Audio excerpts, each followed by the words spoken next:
গত কয়েকদিন থেকে অনিয়মিত ও বিচ্ছিন্নভাবে দেশে বৃষ্টি ও বজ্রসহ বৃষ্টি হচ্ছে। বর্ষা পূর্ববর্তী সময়ে এটাকে স্বাভাবিক বলছেন আবহাওয়াবিদরা। আবহাওয়া অফিস জানিয়েছে, বর্ষার আগ মুহূর্তে অস্থায়ীভাবে ধমকা ঝড়ো হাওয়া সহ বিদ্যুৎ চমকানো, বজ্র ও কালবৈশাখী ঝড় এই সময়ের বৃষ্টির বৈশিষ্ট্য। তবে আগামী 3 দিন বৈশিষ্ট্যগুলো প্রবল আকারে হতে পারে। তিনি বলেন, আগামী রোববারের পর থেকে ঝড় কম হবে, তখন তাপমাত্রা বৃদ্ধি পাবে, গরমের অনুভূতি বেড়ে যাবে।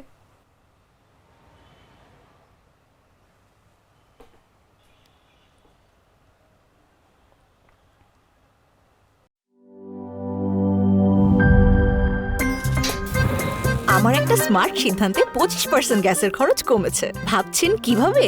সাধারণ গ্যাস স্টোভ বদলে আমি এনেছি আরএফএল গ্যাস স্টোভ। এর সাইন্টিফিক নজল ও ব্রাস বার্নার ক্যাপ সমানভাবে তাপ ছড়িয়ে রান্না করে দ্রুত। তাই গ্যাসও বাঁচায় 25%, টাকাও বাঁচে 25%। আরএফএল গ্যাস স্টোভ, নিরাপদ ও গ্যাস সাশ্রয়ী।